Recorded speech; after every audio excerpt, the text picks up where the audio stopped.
Congo Mikili Live, toujours longueur d'avant. Bienvenue dans ce programme des échos du Parlement sur la télé démocratique, la RTVS 1.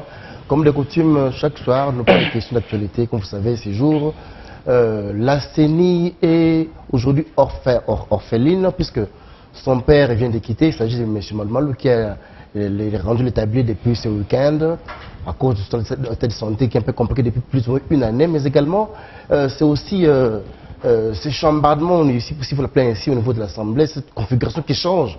Aujourd'hui, la majorité d'hier n'est pas celle d'aujourd'hui. Si soit elle est pas amoindrie et au profit de l'opposition qui a grossi un peu ses rangs. Ce soir, nous appelons avec un député. Il a été élu de la Tchangou. Il s'appelle Steve Ndikaï. Bienvenue. Merci. Il est président de la nouvelle classe politique et sociale, mais également porte-parole de l'opposition nationaliste. Alors, honorable, on vous a vu le week-end dernier avec l'honorable M. Matungulu du FMI, qui a acquis depuis maintenant presque une semaine. Depuis il était question, puisqu'il l'ai vu avant chez Franck Djongo, d'entrée des jeux. Non, M. Matungulu est en train de prendre contact avec différents leaders pour s'imprégner un peu la situation politique du pays, parce qu'il a fait longtemps à l'extérieur. Après avoir été chez les autres, samedi passé, c'était mon tour. Il est venu me voir pour qu'on passe en revue différents points d'actualité, notamment le dialogue, son opportunité sur tout ça. Il faut dire que sur ce point, nos vues n'ont pas convergé parce qu'il est dans le camp anti-dialogue, moi je suis pro-dialogue. Chacun a avancé ses arguments et puis j'ai constaté que les deux camps, pro et anti-dialogue, sont chacun à un point de non-retour. C'est ce que j'ai constaté. Après, moi, j'ai soulevé un point, j'ai proposé que nous pensions à créer un cadre de concertation non permanent, n'est-ce pas? Le cadre non permanent des concertations. Quand il y a des grandes questions, tous les courants politiques d'opposition, toutes les plateformes, on peut se rencontrer pour étudier la position à prendre. Parce qu'il est anormal que quand le groupe analyse les faits différemment, qu'ils aient la même position. Alors on ne peut pas condamner quelqu'un qui a sa position, qu'il a prise sur base des éléments en présence lors du débat. Voilà pourquoi il faut une concertation souvent.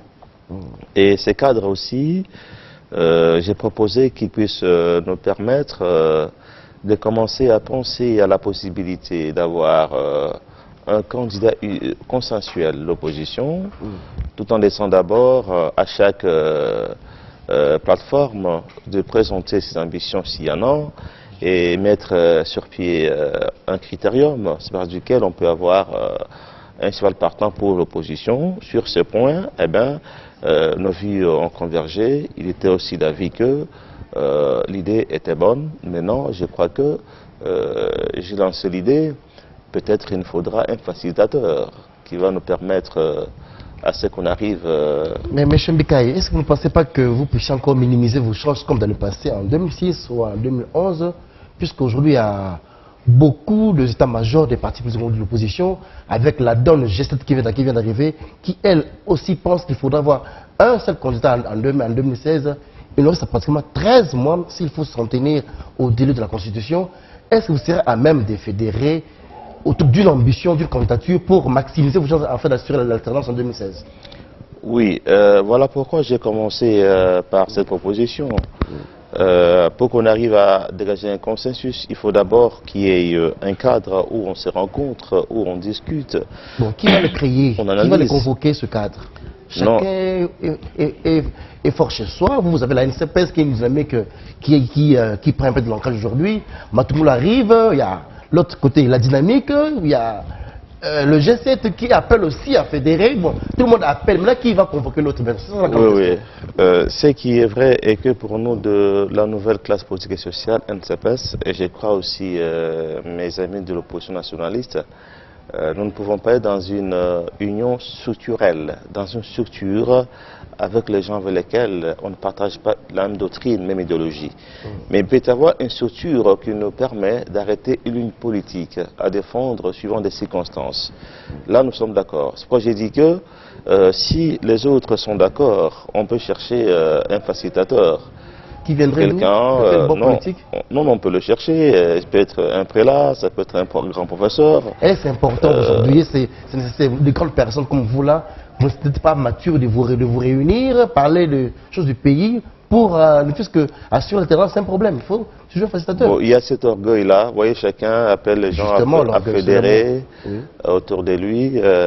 Certains demandent qu'on se mette derrière eux. Ce qui est pratiquement impossible.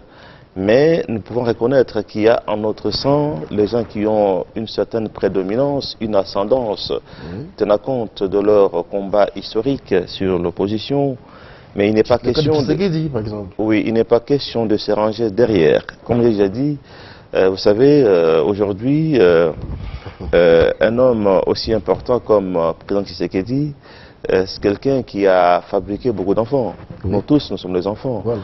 Et j'ai toujours dit que un enfant majeur qui se met derrière son père, c'est un enfant irresponsable. Ou un enfant majeur qui se met en face de son père pour le contester, c'est un enfant maudit.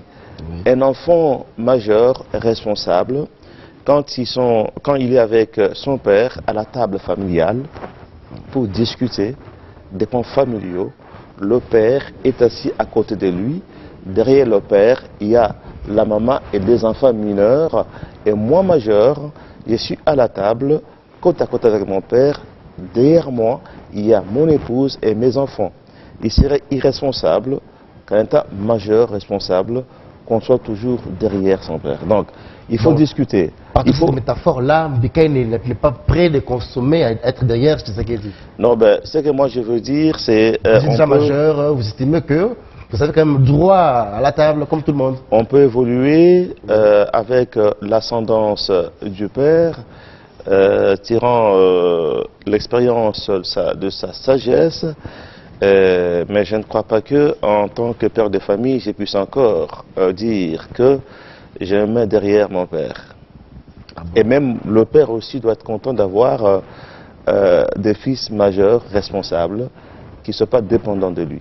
Mais de l'autre côté, en face de vous, il y a des choses qui acceptent au nom de la dynamique, au nom de la pérennisation du régime, qui sont prêts à s'effacer au profit d'un individu. Oui, voilà. C'est ce que moi je cherche. Ça c'est bon. Quand on se sera mis d'accord. Eux aussi sont des majeurs aussi, mais qui acceptent d'être conduits par quelqu'un. Non, il faut comprendre la nuance. Ce n'est pas question d'être conduit, mais dans le cadre de concertation. Quand nous disons par exemple que notre candidat, c'est le président Tshisekedi, pendant ce temps, oui, tout se range, n'est-ce pas, derrière en ce moment-là, parce que aux élections présidentielles, il y a toujours, n'est-ce pas, généralement deux candidats de taille, et les autres sont derrière et autour d'un candidat quelconque. Moi, je serais autour peut-être du candidat qu'on va choisir de l'opposition pour aller ensemble à la victoire. Mais le grand débat, d'abord, n'est pas celui-là. Le grand débat, c'est de savoir si ces processus peuvent réellement nous amener à une victoire de l'opposition, à une alternance. Vous avez fait des doutes? Pas un peu, beaucoup de doutes. Parce que le processus est taillé sur mesure. Le processus est à 100% favorable à la majorité présidentielle, à l'AMP. Et quand moi je demande le dialogue, c'est justement pour corriger ça.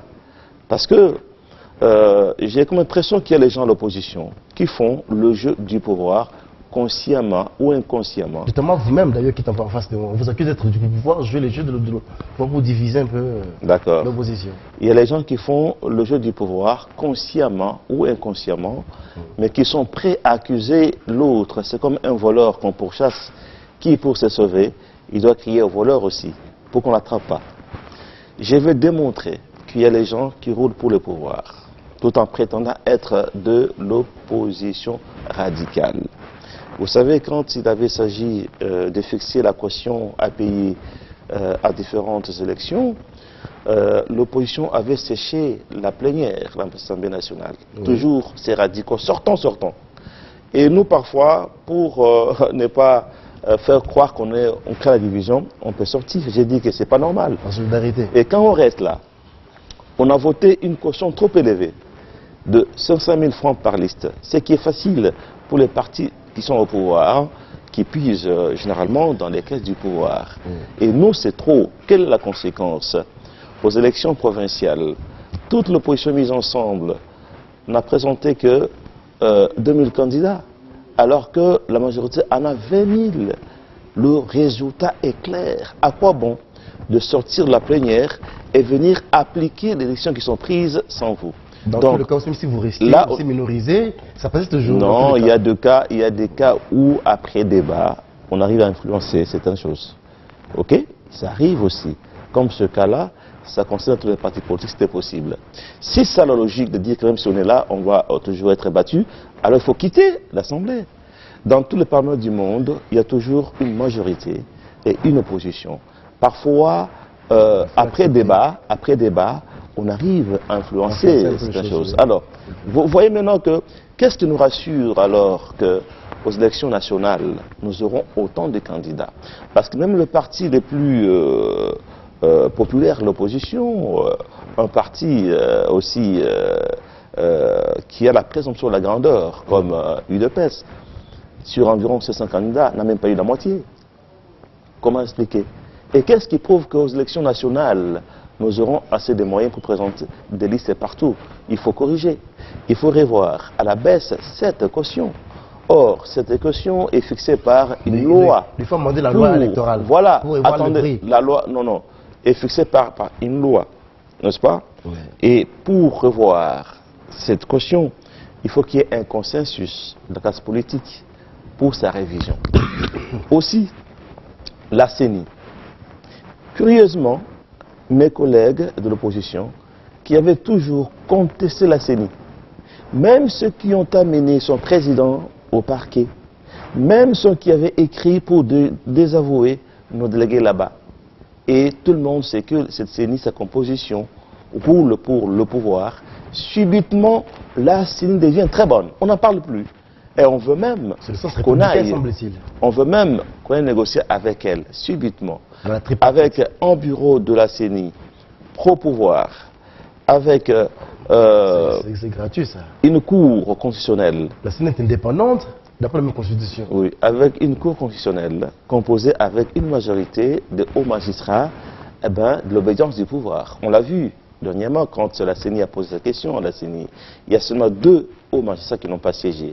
Comment est-ce que vous allez partir comme ça, avec une CENI qui publie les résultats, qui est accusée de partialité, qui d'ailleurs aujourd'hui est dirigée par un membre du PPRD? Non, c'est pas vrai. Parce que en principe, la CENI ne peut pas être constituée des politiciens ou délégués des politiciens. Non. Mais vous n'aurez jamais des anges. On n'aura jamais des anges. Autant des moules, on était méthodiste, allait mieux se passer. C'est encore pire, excusez-moi les termes. Mais vous aurez les anges tout maintenant. Le problème est que les gens ici, on triche. On prend quelqu'un d'un parti politique et on dit qu'il a ce civil. Et Malmalou, c'est un prêtre de l'église, non? Vous le connaissez pas? Alors, il faut, à mon sens, il faut revoir tous ces problèmes pour qu'on parte à des élections équitables, démocratiques et justes. Au lieu d'aller à une élection où on va accompagner seulement la MP pour une victoire. Ouais, c'est pour cela que moi je préfère ça. Et quand moi je dis dialogue, ça ne veut pas seulement dire un forum où on vient, on commence à parler tout pouvoir. Tout ça, en 10 jours c'est fini. On va commencer pour voir. Non, on peut même déléguer seulement des personnes de l'opposition. On se rencontre 10 personnes, 15, 20. La majorité des 15, 20, même 2 ou 3 jours. 2 ou 3 jours, c'est fini. Harmoniser les points de divergence. Tomber d'accord. Quelqu'un m'a dit que c'est vous qui avez fait les glissements. Admettons, on part au dialogue. Vous savez, vous avez beaucoup de problèmes. On peut se revoir la CENI, puis elle roule pour le pouvoir. Qu'on peut se revoir la loi électorale pour rabattre la caution. Tout ça, vous pensez que celui qui est en face de vous, vous lui donnez tout ça et ça s'est fait en un clin d'œil. Parce qu'il faut que la loi rentre à l'Assemblée, qu'il y ait débat, que ça monte encore au Sénat, qu'il y ait promulgation. Mais tout ça là, c'est pas le glissement qui vous Et aussi, déjà. Oui. ceux qui sont contre le dialogue sont pour le glissement comment? Parce que nous voulons ce dialogue pour qu'on puisse se mettre d'accord, élaguer tous les scrutins qui viennent alourdir le calendrier, qui soient aérés. Pour nous, à ce dialogue, on va proposer qu'on garde seulement 3 élections principales. D'abord, pour 2016, présidentielle, législative nationale, législative provinciale. Et que d'autres viennent après. Et qu'on se concentre, qu'on mette notre temps et notre argent pour préparer ça. Et pendant ce temps, on corrige toutes ces anomalies dont je parlais ici. Et les gens... Dans 13 mois qui nous restent. Les gens... Pourquoi est-ce que moi je soutiens qu'on aille par le dialogue? Parce que tel que je vois les choses, ça va absolument déboucher par un trouble. Il y en a qui pensent qu'il ne faut pas aller au dialogue, il faut une insurrection, il faut la rue et tout ça. Dans le cadre de la Constitution. Si moi je refuse la rue, c'est pourquoi? Dans tous les pays, il y a eu affrontement, n'est-ce pas? Il y a toujours intervention de ce que vous appelez communauté internationale, que moi j'appelle les impérialistes, que vous haïssez, et qui sont les néocolonialistes. Donc c'est toujours une occasion pour qu'ils viennent s'ingérer. Vous voyez le cas de Centrafrique, vous voyez le cas de Burundi. Comme notre doctrine, n'est-ce pas, de la NCPS, le nationalisme intégral nous interdit de pouvoir être dépendants de l'étranger, nous évitons tout ce qui peut nous entraîner à une ingérence ou à une tutelle quelconque. Voilà pourquoi je me dis, en tant que des hommes majeurs, on peut seul résoudre nos problèmes. Donc, mais les autres, quand ils vous décrivent la situation qui est sombre, mais ne vous donnent pas une alternative. Bon. J'ai débattu avec plusieurs. Question de règle, monsieur Mbikaï. Admettons que le dialogue débouche à une transition. Serez-vous pour ou contre? Non, vous savez, moi, en politique, il n'y a pas de réponse pareille mécanique. Des réponses en politique découlent de la Les gens dynamique. qui vous suivent savoir votre position réellement. On l'a dit Êtes-vous assez. pour ou contre le glissement? Quand je vous dis qu'il faut élaguer les scrutins qui alourdissent le calendrier, Oui. ne garder que l'élection présidentielle nationale, législative, consort, cela veut dire quoi? Donc, je ne veux pas qu'on glisse. Parce que si on laisse cet encombrement du calendrier, et entre-temps aussi, entre nous et la majorité, il n'y a pas de compromis sur, exemple, le report des élections locales et municipales. C'est à travers un débat comme ça. Et dans tous les cas, pour ceux qui estiment qu'aller au dialogue pourrait permettre à ce qu'on glisse au conforme de la transition, même le G7 a refusé le dialogue. mais il y a ce qu'on appelle commission préparatoire, par exemple. C'est là qu'on se met d'accord sur l'ordre du jour. Et c'est là qu'on peut ne pas s'entendre. Mais là, échoué, il y a des celles d'Ibiza en Espagne. Ça, c'est pas la commission préparatoire. Ah bon? Ça, c'est un pré-dialogue privé entre deux partis politiques. Ça ne nous concerne même pas. Ah bon? Alors, une commission préparatoire officielle où on se met d'accord sur les termes de référence. Et c'est là qu'on peut ne pas s'entendre si on voit qu'on y ajoute des choses du genre à partir du glissement ou à partir des pouvoirs. C'est ça. Donc, nous sommes clairs et je reste sur mes positions en tant qu'il n'y a personne qui m'a démontré le contraire. Vous avez parlé de G7 et tout qui ça. s'oppose, qui vient renforcer la position de l'opposition radicale, entre guillemets, qui n'est pas pour le dialogue. Le dialogue, ça retarde, ça a des visées, des glissements, c'est ça. Ça m'amène d'abord à saluer l'arrivée des groupes parlementaires, MCR et les autres, à l'opposition au niveau de l'Assemblée nationale. Parce que la AMP avait une majorité et puis elle en a abusé. Elle a abusé sa position hégémonique à l'Assemblée nationale. Aujourd'hui, les équilibres sont en train de se créer parce que nous avons maintenant 45% de députés et on 55. Donc, c'est plus comme hier. Ah oui, c'est vrai. Et c'est pour cela que nous avons revendiqué 3 places au bureau de l'Assemblée sur 7. Parce que la configuration a changé. Ça a changé. Oui. Et pourquoi ça a changé? C'est toujours parce que je vous dis toujours que souvent, qu'au Congo, on fait la politique sans idéologie commune, sans doctrine.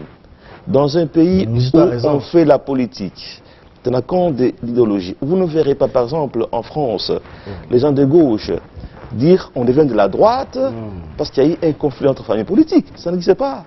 Ici, à part la NCPS, qui a une doctrine claire, à part la NCPS. Je vous dis, à part le PT, qui défend une idéologie. Les gens jeter des fleurs, il ne fallait pas le vous de vous-même. Qui défend une idéologie claire, le socialisme africain.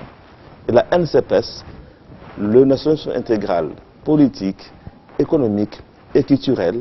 Et chez nous, pour adhérer, il faut être d'accord avec ça. Mais beaucoup de plateformes sont créées, sont assises sur du vent. Sur du vent. MP est assis sur quoi? Il est assis sur quoi? Sur rien du tout. Mais une charte mais les autres, c'est pour cela. Une charte, non?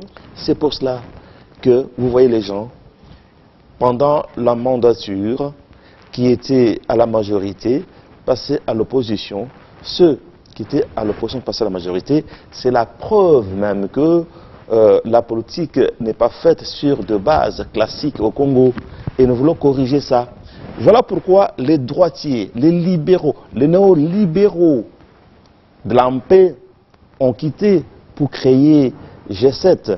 Ça me rappelle d'autres libéraux, d'autres capitalistes du temps de Mobutu, qui en 90 ont créé l'UDI. Parce que, au fait, les capitalistes ne supportent pas d'être longtemps dans une opposition, parce qu'ils doivent protéger leurs intérêts financiers, et les intérêts des circuits financiers internationaux. Quand ils voient qu'il y a un pouvoir chancelle, généralement, ils quittent le bateau pour s'élaver, pour le repositionnement, s'élaver dans l'opposition, afin de rebondir vite au pouvoir.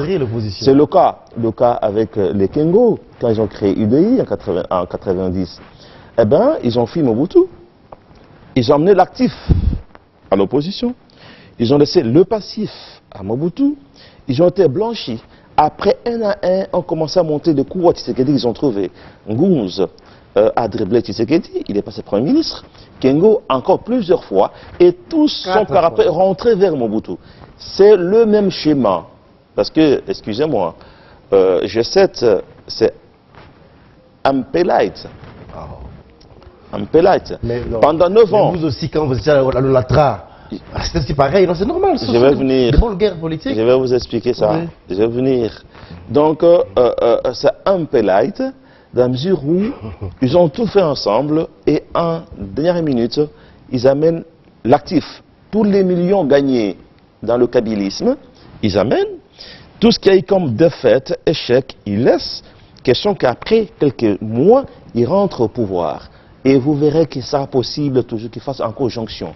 C'est comme ça que moi je me dis. Et puis le fait même que dans ces groupes, il y ait les gens qui ont les mains rouges, avec le sang, le sang des Biloulous, qui étaient tués par milliers. Les gens responsables du cimetière, des inconnus enterrés le long des rails, sur le chemin de fer, entre Lubumbashi et Mweneditu, ne vont pas d'un coup être blanchis. Ne vont pas d'un coup être blanchis.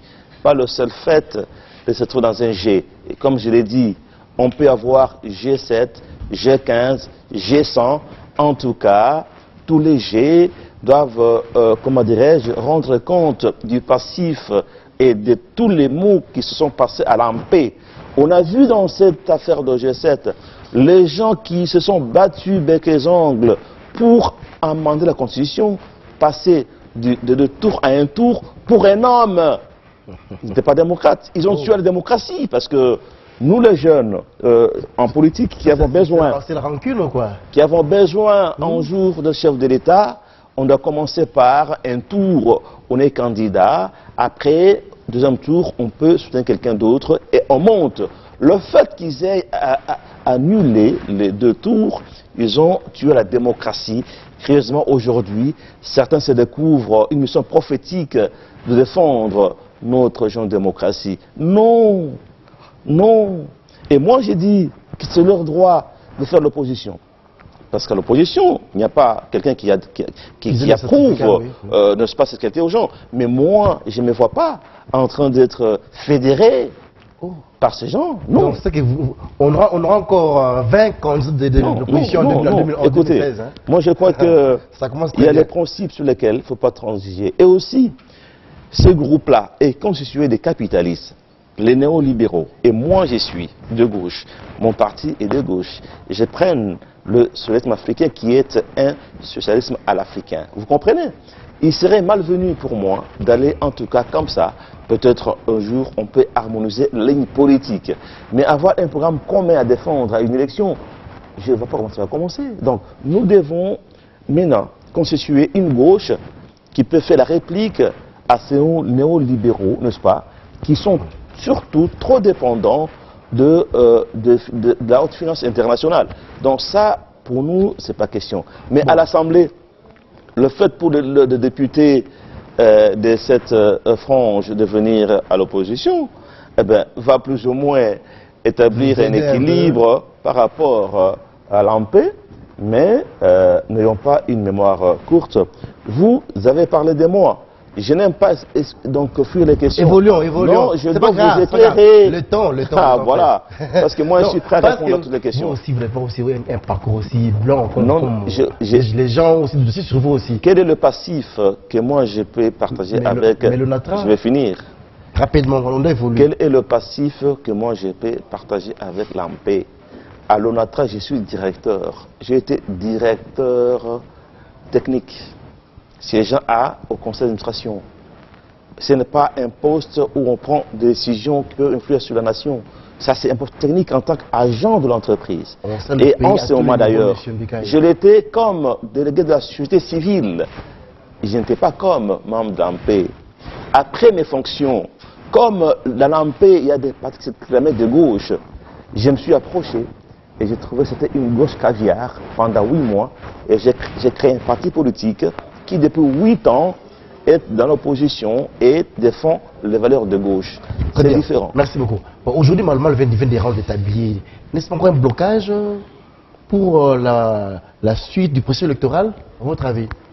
D'abord, je dois compatir avec Malmalou, qui est malade. Il ne faut jamais être content. Sa tête plusieurs fois, depuis plusieurs années. Moi, c'est des... Vous demandez qu'il partir, qu'il part, bon. Il était tombé à la tête de la CENI comme un cheveu dans la soupe, Malou. On ne sait pas comment il était. C'était un miracle. Il en part aussi par un miracle. Donc, on ne comprend pas. Pour moi, le départ de M. l'abbé Malou, c'est une occasion pour que nous réclamions qu'on puisse défaire et refaire le bureau. Mais curieusement, tous les autres là qui étaient contre ces bureaux-là, ces thèses, je ne comprends pas encore ce qui s'est passé. Oui, à l'opposition, les gens ne voulaient pas sentir ces bureaux. Mais subitement, le bureau est bon, négocie avec lui, il faut se remplacer Malou. Donc c'est le président qui l'a demandé, le pour président nous, qui a dit de la nouvelle classe politique et sociale. D'envoyer quelqu'un. Pour la NCPS, pour l'opposition nationaliste, c'est une occasion de pouvoir refaire de fond en comble le bureau de la CENI.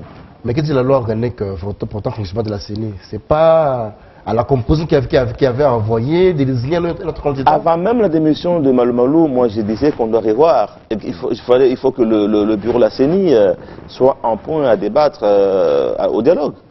Je continue à réclamer ça. Je n'aime pas une élection où on va accompagner une composante pour qu'elle gagne. Il faut une élection juste, équitable. Pour avoir Malou, on a fait une année. Pour avoir la CENI, une année. Une année. Maintenant, vous vous demandez qu'on puisse refaire le bureau. N'est-ce pas quand même faire le déglissement que tout le monde écrit? Parce que pour avoir Malou, on a fait une année, comme vous dites, c'est que même sans refaire tous les bureaux, on fera une année pour le remplacer. Alors, qu'est-ce qui aura changé à ce moment-là, c'est ce que j'ai dit? Pendant qu'on le change, on peut changer tout le monde. Alors, dans le même temps, là qu'on va le faire. Ce sont des négociations qui prennent du temps. Non, mais il faut... Déjà, au niveau de l'opposition, vous ne voulez pas vous entendre sur les autres candidats, tout ça? Il faut bien faire les choses. Il faut avoir une bonne élection. Il faut pas donner de prétexte aux colonisateurs du temps moderne, que vous aimez appeler vraiment communauté internationale, de continuer à nous dicter, à s'ingérer dans nos affaires.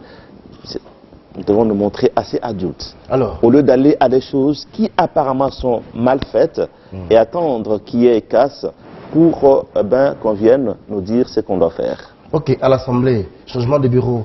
La NCPS a des ambitions bureau et déjà vous réclamez, déjà, et je suis bien d'évoquer le député de l'opposition qui arrive au point de me donner même la tête de Minakou. Qu'est-ce que Minakou voit? S'il y a un collègue qui l'a dit, c'est son point de vue. Vous savez, en démocratie, chacun a droit de son point de vue. Je peux pas, et surtout quand on est député, est-ce qu'il y a une incidence sur l'ensemble du bureau avec le départ de 2 membres? Non, comme les postes sont donnés généralement soit à l'opposition, soit à la majorité, ça dépendra de la majorité pour les postes qui lui appartiendraient. Et puis, nous, ça dépend des postes que nous aurons. Ça, voilà. La conférence a changé, vous l'avez dit. Est-ce que ça va impacter sur le nombre de délégués de l'opposition qu'il y avait avant, avec eux deux? Oui, nous avons. Il y a même au niveau de la majorité, l'AFDC de Bats qui réclame un peu plus de quotas qu'avant, puisqu'il s'estime être en pôle position avec le PPRD. Pourquoi pas la question, tout ça? Bon, tout ça sans ambition, c'est normal. Hein. Nous avons eu une concertation hier dimanche avec le président de l'Assemblée. Nous lui avons fait voir que aujourd'hui, il y a un peu d'équilibre. On en tient compte au bureau. Il nous faut 3 postes sur les 7. Il m'a paru réaliste. Voilà. Vous avez des ambitions? MPT, MCPS? Moi j'ai des ambitions. Mais comme je n'ai pas sans parler de moi d'ailleurs, hein, vous savez, moi je n'aime pas trop parler de moi.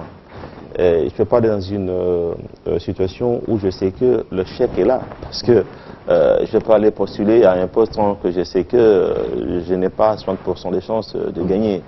Donc je préfère je pense qu'on va souhaiter bonne chance à ceux qui voudraient bien se positionner. Très bien. Nous sommes déjà bien comme ça comme députés. Ça vous suffit déjà. C'est déjà bon. C'est déjà très bien. Alors, la camarade derrière vous, parlez à vos électeurs de la Tchangou, en Lingala, je pense que c'est mieux approprié, pour leur dire ce que vous pensez du dialogue et des élections en 2016. Et qu'est-ce que vous voulez rassurer? Il y aura élection ou pas en 2016? Biso baye NCPS, nouvelle classe politique. Cette classe politique, il y a Sika. Pays bateau, il y a opposition nationaliste, et le coup là-bas, il y a pas de travailliste. Tout le monde était opposition et Kabani Mingi, biteni. Moto na moto, à ça que l'opposition naïe, n'andenge naïe. Au condamné était pambaté, bosana gite pour vous discuter de l'opposition wana. Yango, na pesi di kanisiete, tout le cas, cadre de concertation, c'est-à-dire, est-ce qu'il moko, toko banda kutana, pas que tout ça na groupe moko, te. Ba groupe nyonso ekotanaka sur le Cambouezali et solo là avant base de l'opposition. On peut les sous cadre de la concertation, tout le cas, côté ba critères, tout le monde a balé au bakozala, ba candidat à biso na élection présidentielle yambula oyekoya. Groupe nyonso appelle ça candidat yesu ko azali.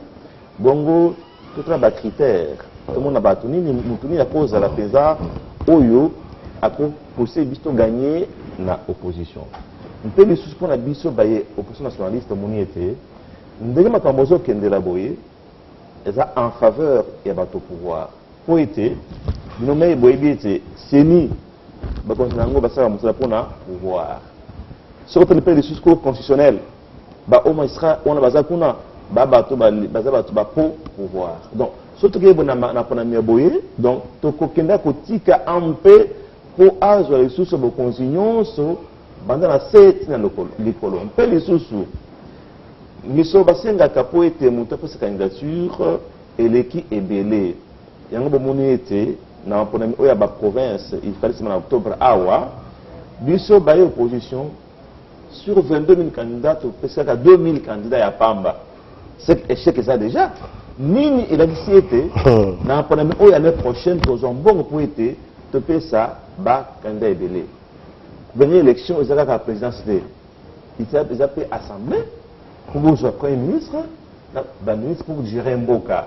Mais comment tu vas député le temps que tu as un bon côté à côté ça, il faut trouver qu'un asiko que tout qui dit ça, mon tout est un bon wana pour été battu. Bien sûr, on a coupé ça, très bien. Donc on a singaka, tout ça là dialogue. Ils appellent pour la poste. Pas pour le PSP. Makambo, pour le PSPT. Donc je crois et puis jamais au condamné n'a tant que il y a autant aussi position na yo, toi na yo té. Alors Zalaka, oyo faux opposant, oyo vrai opposant, au corrompu depuis 1990. Donc tourner en rond. Il faut se changer. Pena mai matali ba classique que bengi G7 et les capitaliste. Ça c'est déjà entendu. Rapidement, c'est la chute de l'émission.